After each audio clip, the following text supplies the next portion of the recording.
I'd buy this just for the cover. Anyway, it's Cher, Take Me Home. And she is a special airing tomorrow night at 8 o'clock on NBC called Cher and Other Fantasies. Here she is, the one and only Cher.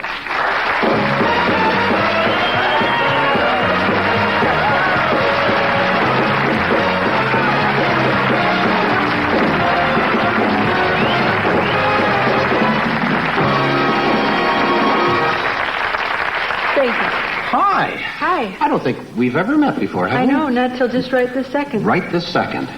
Gee, I'm glad you said that, because the last person I said that to was Elizabeth Taylor, and I've always been a big fan of hers, and she looked at me and she said, "We met before, don't you remember?" And I was dumbfounded. I said, "Well, I don't think we have," and I didn't know what to do after that. I didn't know whether to say, "Oh, I remember now," or just Did deny. you, had you, though? I never have met her before. I would remember that. That's the annoying thing, you know. And she said, "Gee, he doesn't even remember where he met me, you know." Gee, maybe there's something I don't know about, you know. But I knew I Maybe it was real good. I hope so. But I know we haven't met before, although I've been a fan for many years. Thank you. Seen the TV shows and everything. You haven't really been working that much lately, except for No, I did the special last year, and then I did my album, and now I've just done this one. What have you been doing since your TV show went off the air? I mean, you didn't get into movies or anything, did you? No, I haven't done that yet. I'm going to do that this year, but I didn't really do much. I kind of just laid back and did nothing for a little while. And then... Well, you do have 2 children. Yes. So you must be doing something. That's not, yeah, well, they're already here. How old? It's just, I can't let a straight line like that go by. I'm sorry. It's just the devil. I knew you couldn't. I know. How old is Chastity now? Chas was 10 yesterday. She's 10? Yes. Oh, does that age me? 10. I still picture that little... Right, she was 2 when we started the show. She was 2 years old, so no, she's a big girl now. She plays in the Little League, and yeah. I was just very into that. She's going to be shortstop or first base. And you've got another one. Yes, I have another one. What's his name? He's a boy. His name is Elijah Blue. Yeah. And he's not at all like... As a matter, if I didn't know better, I would think he was Sonny's, because he has that kind of personality, you know. That just struck me.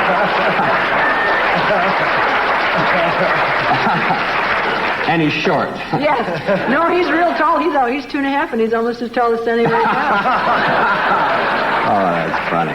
Do you think they'll get into show business, your kids? I don't know about Chas, but I kind of think that Elijah will, because he stands in front of the mirror and he plays the guitar and stuff like that. He's real into it, you know. He's that kind of a person. I don't know what Chas is going to do.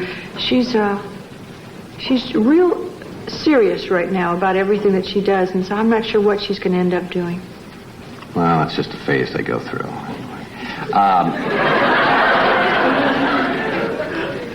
Did you always want to be an entertainer? I mean, from the very beginning? Well, from the very beginning, I thought I was an angel or a doctor in disguise sent here to find the cure for polio, and then when Salt did it, or was it Salt? No. Yes, Jonas Salt. Yes, I was very angry that he got there first, and so then I decided the next best thing to be would be an entertainer, so I started practicing my autograph, and my autograph has not changed since I was 11 years old. I cannot spell anything else, but my autograph is perfect. So, you know, that's funny. I used to do that too. I mean, if you know, thinking maybe you might be a star someday as a kid, I can remember writing my autograph, writing my signature, and then saying, "Oh no, like people can read that. I've got to make it sloppier so that," because I was under the belief that if you couldn't read somebody's signature, that was a fact that they were a big star. If you couldn't read. Or a doctor, one or the other. Or a doctor, right. So you used to practice the signature. Yeah, it's great. My signature is beautiful. My handwriting is horrible, but my signature looks real nice. And you started singing with Sonny before you two teamed up. Were you in the background or something? No, I was talking to the girl today, Chris, about, she said, well, tell me, you know, how you got started or whatever, and I don't remember ever telling the story, but I was going with Sonny, who was working for a guy named Phil Spector, who was, at that time, kind of genius boy rock and roll wonder, you know, and I used to go to the dates the record dates and just kind of hang out. And one night, one of the girls, the background singers, didn't show up, and Philip just looked at me and he said, well, can you sing? And I went, well, I can carry a tune. He said, well, just get out there. I need noise. And so I was noise. And I started out as noise, and here I am. I mean, you know, still noise. No, I started out as noise, and then Sonny, oh God, this was so crazy. Sonny wanted him to do a record on me, and so I did a record as Bonnie Jo Mason, and it was called Ringo, I Love You. And they wouldn't play it because they said it sounded too much like a guy singing Ringo, I Love You. And so Philip said to Sonny, she'll never make it, just forget it. And so Sonny didn't, and here I am. That's funny because, you know, I'm not really into that kind of singing, but some of these group singers you see today, the guys sound exactly like girls. I mean, the voices, it's kind of a falsetto. They sing in... Like Barry Gibb has one of those kind of very high voices, yeah. Yeah. And he sings much higher than I can. I have a real low voice. But isn't that interesting that the guys want to sound like the girls and the girls sound like the guys, you know? I don't think they want to sound like that. I just think it's, you know, they just do. Yeah, you can sing regular. Yeah, but that's not a natural sound, though, is it? Well, it depends on what you think natural is. Well, if it comes out of his mouth, it's natural. No, but to see... Not necessarily. Look what I do for a living. Do you think what comes out of my voice is natural? Yes, you know what? I think it's amazing. I was watching you. I was standing over there watching you do your number today, and I had to tell you that I love Marie Chevalier. I thought that was so beautiful the way you did that. I think that it's amazing what you do. I think it's like a time capsule. You capture these great people even when they go, and you can still kind of get the feelings and the thoughts that you felt when you first saw them through your performances. I think that's amazing. Yeah, well, that's nice of you to say that. You kind of hope that you bring back pleasant memories. And Marie Chevalier, there's a number of impressions that I do that gets an instant reaction, like Chevalier, Louis Armstrong's another one. Yes. And Bing Crosby, of course. And that, I guess, brings back memories of you know, because people do associate stars or records with things that happen in their life, you know. That's very true. Hey, we'll be back with our guests and more of the show right after we pause for this message from one of our sponsors.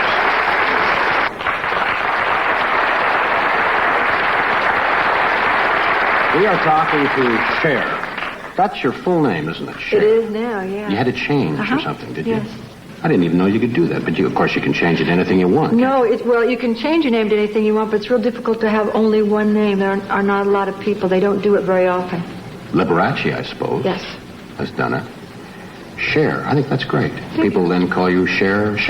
No, they just call me Cher. I like it. It's better for me than having people wonder if they should call me Mrs. Allman or Mrs. Bono or Mrs. Bono Allman or Miss Cher or whatever. I mean, Cher is just fine. Yeah, I think it's great. It looks just good. Plain Cher. That's what's done. Looks good on a marquee too. Yeah. Doesn't it? Cher. Right. You know, that's great. You know, I'm glad we're talking like this, and either you weren't told or you didn't see it. Do you know that I did an impression of you once? Did you ever hear about this? No. I hope you people aren't applauding because you remember this, but because a few years ago, about 5 or 6 years ago, on the Julie Andrews show, they had me do you, and they had Steve Lawrence do Sonny, and I got to tell you, I don't know what I should say. I was the ugliest looking girl. They did things with me with the hair and the face and everything. And what did you say? I mean, what did you sang. We sang. I got you, baby. Yeah, and I played that record over and over, and first, got the phrasing down and everything. Anyway, I did it, and they put me in a corset. And they gave me a dress, and they slit the side up and the whole thing, and I did all the movements, and I did a lot with the hair and everything, and it was awful. Real. And I thought, I said after it was over, I hope Cher never hears about this or ever sees this, or I'm in big trouble. Well, if it hadn't been for you, I wouldn't have never known about it. I'm sorry I brought the whole darn thing up, but I'm glad you didn't see it. What? Are you kidding?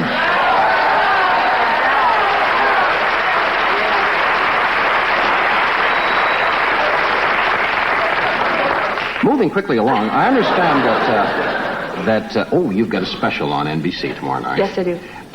8 o'clock, right? It's called Cher and Other Fantasies. Uh-huh. And we've got a film clip that we're going to show. Yes. We've got a little bit of good stuff and where I fall and almost break my neck. Yeah, we're going to see that second. Yes. You've got a piece of film where you fall. Yes. Accidentally. Oh, yes. This isn't in the show. No. I love that. That's great. I know. I just thought I was... The stupid thing about this fall was that we'd been practicing all week, and this one little step was a little bit difficult, but we'd been practicing, and every time I would start to fall, one of the guys would turn around and grab me. And so when we started to do it for real, I thought, well, someone will just grab me. I won't ever fall. And what I had forgotten, that we were working in front of a mirror, so they could see that I was falling. And this time we were working in front of a camera. They had their backs to me, so I just fell. I mean, just clunk. I just fell, just ugly, awful, funky falling, you know, with no arms, no nothing, just fell in my... Well, you see it in a second. I love that when they leave that in a show. Obviously, they didn't. It probably little undignified. Right. Real undignified, especially when you see the way... But isn't it amazing how the audience loves that kind of thing because it shows your humor? No, I wish Julie Andrews had fallen more time. Everything... No, I love Julie Andrews. I'm just saying that everything was so perfect on that show. You know, when they'd shoot a scene it was perfect, they'd do it again, you know, and I always thought I'm saying, Cher, and, you know, when I had my show, a weekly, you can afford to do that, but I was trying to create a very, you know, glamorous kind of thing, and so falling is a little bit stupid. Well, we're going to see it tonight. We're going to see the first clip first, though. That's always good. Yeah, and then we show the second. Yeah. I just took a wild shot. Right. Okay, let's look at the first clip first. And then we'll look at the second clip second. Okay. Now, what is this? Oh, this is me as Eve. Yes.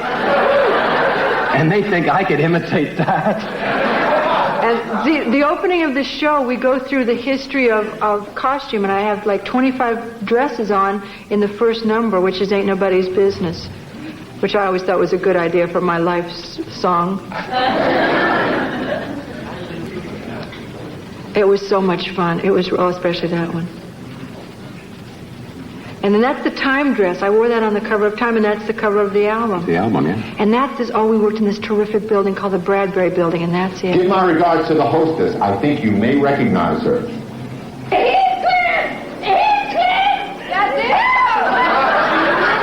She was so terrific. I love her. Shelley Wynn. Yeah.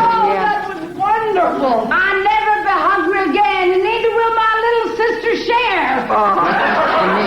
Is it like grapefruit? I like grapefruit. That's Andy. He's playing Adam, and I'm playing... By the way, don't bother catching a lizard, because you don't need a footman these days. It's gauche. Very gauche. Lucille Ball. That looks like it's fun. That was Elliot Gould we saw there. Yes, of course. That was coming out Elliot. later tonight. Yeah, I'm sure he'll have a few. And stories and to Lucy, tell. and working with I've known Lucy for a long time, and working with Shelley was amazing. It was terrific. Looks like a fun show. We're going to see the fall now. The famous This is not so fun. fall. They're queuing it up. Here we go. Here we are trying to look real cool and very sexy. And the beads are now sliding down his back. And here we go. I'm trying to look real nice, and that's it.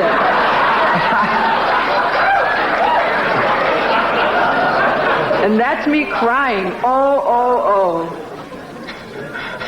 That was... I think this is it in slow motion. Oh, God. Oh, go. Here. I know I'm going. Whoa, Yeah. that is a thud. Yes. Did you hurt yourself? Right, but we always try and maintain our dignity. God, I mean, that was... You didn't hurt yourself, did you? Oh, yeah. You did? Well, I mean, not that it didn't heal, but I didn't work the next day. Oh, okay. Let's applaud the fall, please. Okay. Thank you. I love audiences. You show a clip, they'll applaud at the end. You know, anything. You know, a tree falling. Let's hear it for the tree. But that's beautiful. I love that. Yeah, that's great. When things like that happen on a show, and you collect them. You know, on my old show, I used to do a thing where I'd stand at the ramp and then I'd sing the show the opening song kind of slowly, and then all of a sudden we'd break into it and I'd go, the ramp would come out and I would walk down it. Yeah. And one time I started to sing and I I walk out and the ramp went out and I fell right down between the ramp and the thing. I mean, I was just disappeared right down about 5 feet. Did they miss you? Yes, but you know what? The audience never said a word. They were just like... no one said anything. I popped back up, waved, and we started over again. I've done that too, fallen off the stage in the middle of a song and then behind a flat and picked up the song without missing a beat.